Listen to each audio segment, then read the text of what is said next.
അനന്തൻ, അത് തന്നെയാണ് ADGP MR Ajith കുമാറിനെ ചുമതലയിൽ നിന്ന് മാറ്റുന്നില്ല. അതിഗുരുതരമായിട്ടുള്ള ആരോപണങ്ങളാണല്ലോ അദ്ദേഹത്തിനെതിരെ ഉയർന്നത്. ഈ സ്വർണം പൊട്ടിക്കലും അതുപോലെ തന്നെ കൊലപാതകം ഉൾപ്പെടെ അതിഗുരുതരമായിട്ടുള്ള ആരോപണങ്ങൾ ഉയർന്നിരിക്കുന്ന പശ്ചാത്തലത്തിൽ അദ്ദേഹത്തെ വകുപ്പിൽ നിന്ന് മാറ്റാതെയുള്ള ഈ അന്വേഷണം എത്രത്തോളം കാര്യക്ഷമമാകും എന്നാണ് പ്രതീക്ഷിക്കുന്നത്? ഈ അന്വേഷണ പരിധിയിൽ അജിത് കുമാറിനെതിരെയുള്ള ഏതൊക്കെ ആരോപണങ്ങൾ ഉൾപ്പെടുത്തിയിട്ടുണ്ട്? നിലവിൽ അജിത് കുമാറിനെതിരെ ഉന്നയിച്ചിരിക്കുന്ന PV അൻവർ ഉന്നയിച്ചിരിക്കുന്ന ആരോപണങ്ങളിൽ ഏറ്റവും പ്രധാനപ്പെട്ടത് സ്വർണ്ണക്കടത്തും സ്വർണം പൊട്ടിക്കലും മാഫിയുമായുള്ള ബന്ധമാണ്. അതിനൊപ്പം തന്നെ ചില കൊലപാതകങ്ങളുമായി ബന്ധപ്പെട്ട കാര്യങ്ങൾ അദ്ദേഹം വെളിപ്പെടുത്തിയിട്ടുണ്ട്. തിരോധാനവുമായി ബന്ധപ്പെട്ട കാര്യങ്ങൾ വെളിപ്പെടുത്തിയിട്ടുണ്ട്. അത് ഒരു ഭാഗത്ത് നിൽക്കുന്നു. മറുഭാഗത്ത് സാമ്പത്തിക ഇടപാടുകൾ സംബന്ധിച്ചുള്ള ഗുരുതരമായ ആരോപണങ്ങളാണ്. പ്രത്യേകിച്ച് കവടിയാറിലെ കണ്ണായ സ്ഥലം വാങ്ങി വലിയ വീട് വെക്കുന്നു എന്നുള്ള ഒരു വിവരം കൂടി ഇന്ന് PV അൻവർ MLA പുറത്തുവിട്ടിരുന്നു. അതിൻ്റെ അടിസ്ഥാനത്തിൽ നമ്മളടക്കം ആ വീടിൻ്റെ ദൃശ്യങ്ങളൊക്കെ കാണിച്ചതാണ്. അതിനൊപ്പം തന്നെ മറ്റ് ചില സാമ്പത്തിക ഇടപാടുകൾ, സഹോദരന്മാരുമായി ചേർന്നുള്ള സാമ്പത്തിക ഇടപാടുകൾ, ഇതൊക്കെ ആരോപണമായിട്ട് ഉന്നയിച്ചിട്ടുണ്ട്. അപ്പോൾ ഒരു ഭാഗത്ത് കുറ്റകൃത്യങ്ങളുമായി ബന്ധപ്പെട്ട, അതായത് ക്രൈമുമായി ബന്ധപ്പെട്ട ആരോപണങ്ങളുണ്ട്, ഒരു ഭാഗത്ത് സാമ്പത്തിക ഇടപാടുകളുമായി ബന്ധപ്പെട്ട ആരോപണങ്ങളുണ്ട്. ഇത്രയും ഗൗരവമായ ആരോപണം ഉന്നയിച്ചിരിക്കുന്നത് ഒരു പ്രതിപക്ഷ MLAയോ അതല്ലെങ്കിൽ ഏതെങ്കിലും തരത്തിലുള്ള പൗരന്മാരോ അല്ല. ഇടതുപക്ഷത്തെ കരുത്തനായ, പ്രത്യേകിച്ച് CPM-നൊപ്പം നിൽക്കുന്ന കരുത്തനായ നിലമ്പൂരിലെ MLA PV അൻവറാണ് ഈ ആരോപണങ്ങൾ ഉന്നയിച്ചത്. അതും തുടർച്ചയായി 2 ദിവസം വാർത്താസമ്മേളനം നടത്തി കേരളത്തെ ഞെട്ടിക്കുന്ന രീതിയിൽ, അല്ലെങ്കിൽ കേരളത്തിൽ ഇങ്ങനെയൊക്കെ നടക്കുമോ എന്ന് ജനങ്ങൾ അത്ഭുതപ്പെടുന്ന രീതിയിലുള്ള വെളിപ്പെടുത്തലുകളാണ് നടത്തിയത്. ആ വെളിപ്പെടുത്തലുകളുടെ ആരോപണമുന നീണ്ടു നിൽക്കുന്നത് ADGP MR അജിത് കുമാറിനും ഒപ്പം തന്നെ മുഖ്യമന്ത്രിയുടെ പൊളിറ്റിക്കൽ സെക്രട്ടറി P ശശിക്കുമെതിരെയായിരുന്നു. ആ രണ്ടുപേരുമാണ് ആഭ്യന്തര വകുപ്പിലെ കരുത്തർ എന്ന് ഇതിനകം നമുക്കറിയാം. അപ്പോൾ ആ കരുത്ത് ചോർന്നിട്ടില്ല. ADGP MR അജിത് കുമാർ ശക്തനായി തന്നെ ലോ ആൻഡ് ഓർഡർ ADGP സ്ഥാനത്ത് തുടരും എന്ന് തന്നെയാണ് ഇപ്പോൾ നമുക്ക് മനസ്സിലാക്കാൻ കഴിയുന്നത്. ഏതായാലും ഷേഖ് ദർവേസ് സാഹിബിന്റെ നേതൃത്വത്തിലുള്ള അന്വേഷണത്തിന് എത്രത്തോളം മുന്നോട്ട് പോകാൻ കഴിയുമെന്ന് ഒരു മാസം കഴിയുമ്പോൾ അറിയാം. എന്തായാലും ഈ അജിത് കുമാറിനെ സർക്കാർ സംരക്ഷിക്കുന്ന രീതി ഇതാദ്യമല്ലല്ലോ. 2022 നമ്മൾ കണ്ടതാണ്. വിജിലൻസ് മേധാവി സ്ഥാനത്ത് നിന്ന് അദ്ദേഹത്തെ മാറ്റിയെങ്കിലും പിന്നീട് അദ്ദേഹത്തിന് ചുമതല നൽകുന്നത് ക്രമസമാധാനത്തിന്റെ ചുമതല നൽകിക്കൊണ്ടാണ്. ആ സുപ്രധാനപ്പെട്ട വകുപ്പിൽ നിന്നുകൊണ്ട് തന്നെ ഒരു ആരോപണത്തെ നേരിടുക എന്ന് പറയുന്നത് സർക്കാരിനെതിരെ കൂടി ഒരു മുനയാവുകയാണ്, പ്രതിപക്ഷത്തിന് ഒരു ആയുധമാവുകയല്ലേ അനന്ത? തീർച്ചയായിട്ടും.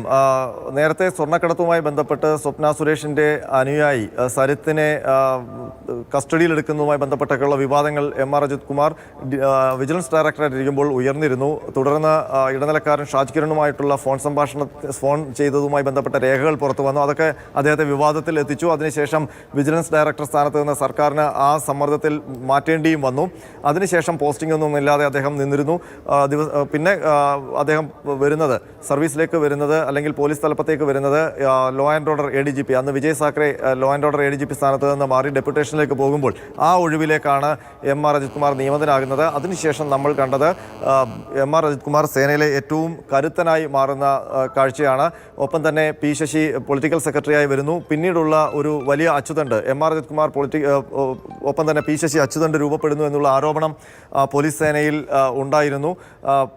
DGPയെ നിഴലിൽ നിർത്തിക്കൊണ്ട് പല തീരുമാനങ്ങളും ലോ ആൻഡ് ഓർഡർ ADGPയുടെ ഭാഗത്തു നിന്ന് ഉണ്ടാകുന്നു എന്നൊക്കെയുള്ള സംസാരങ്ങൾ പോലീസ് സേനയുടെ ഉപശാലകളിൽ ഉണ്ടായിരുന്നു. അപ്പോൾ അതൊക്കെ സാധൂകരിക്കുന്ന രീതിയിലായിരുന്നു PV അൻവർ MLAയുടെ വെളിപ്പെടുത്തലുകൾ. എന്താണോ നമ്മൾ അകത്തളങ്ങളിൽ കേട്ടത് അതിൻ്റെ ഒരു പരസ്യപ്പെടുത്തലായിരുന്നു PV അൻവർ MLAയുടെ വെളിപ്പെടുത്തൽ. അത് പൊതുസമൂഹം ഇത് 2 ദിവസമായി ഭരണപക്ഷത്തു നിന്നുള്ള ഒരു CPM MLA വന്ന് ഇത്രയും ഗുരുതരമായ ആരോപണങ്ങൾ സംസ്ഥാനത്തെ ക്രമസമാധാനത്തിന് ചുമതലയുള്ള ADGPക്കെതിരെ ഉയർത്തുന്നു. ഫോൺ സംഭാഷണങ്ങൾ തെളിവുകളായി പുറത്തേക്ക് വിടുന്നു. കൊലക്കുറ്റം, സ്വർണ്ണക്കടത്ത്, അഴിമതി ആരോപണം, അങ്ങനെ എണ്ണി ആരോപണങ്ങൾ ഉന്നയിക്കുകയാണ്. ആര്? ഭരണപക്ഷത്തു നിന്നുള്ള ഒരു MLA. അത് മാത്രമല്ല, പൊളിറ്റിക്കൽ സെക്രട്ടറിക്കെതിരെയും ആരോപണം ഉന്നയിക്കുന്നു. എന്നിട്ടും എന്തുകൊണ്ട് അജിത് കുമാറിനെ മാറ്റി നിർത്താൻ, ആർക്കാണ് ഇത്രയും ഭയം അനന്തൻ? ആര്യ, അതുതന്നെയാണ് ഈ ഘട്ടത്തിൽ ഉയരുന്ന സംശയം. ഇന്ന് രാവിലെ സംസ്ഥാന മുഖ്യമന്ത്രി പോലീസ് അസോസിയേഷന്റെ സമാപന സമ്മേളന വേദിയിൽ MR അജിത് കുമാറിനെ ഇരുത്തിക്കൊണ്ടാണ് പറഞ്ഞത്, പുഴുക്കുത്തുകൾ ഈ സേനയിൽ ഉണ്ടാകില്ല, അത്തരക്കാരെ വെച്ചുപൊറുപ്പിക്കില്ല, ആരെങ്കിലും അങ്ങനെ ശ്രമിച്ചാൽ അതിന് സർക്കാർ കർശനമായ നടപടിയെടുക്കും, മുഖം നോക്കാതെയുള്ള നടപടിയെടുക്കും എന്നൊക്കെയുള്ള മുഖവുരയ്ക്ക് ശേഷമായിരുന്നു ഇപ്പോൾ ഉയർന്ന ആരോപണങ്ങൾ സംബന്ധിച്ച് DGP റാങ്കിലുള്ള, അതായത് സംസ്ഥാന പോലീസിലെ ഏറ്റവും ഉന്നത സ്ഥാനത്തുള്ള റാങ്കിലുള്ള ഉദ്യോഗസ്ഥനെ കൊണ്ട് അന്വേഷിപ്പിക്കുമെന്ന് പ്രഖ്യാപിച്ചത്.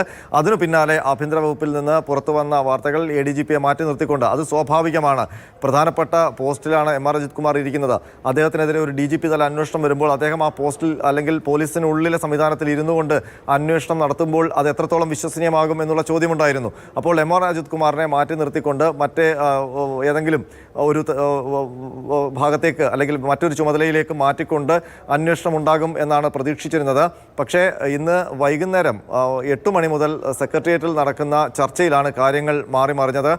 വൈകിട്ട് 4 മണിയോടെ മുഖ്യമന്ത്രി കോട്ടയത്ത് നിന്ന് തിരിച്ചെത്തി.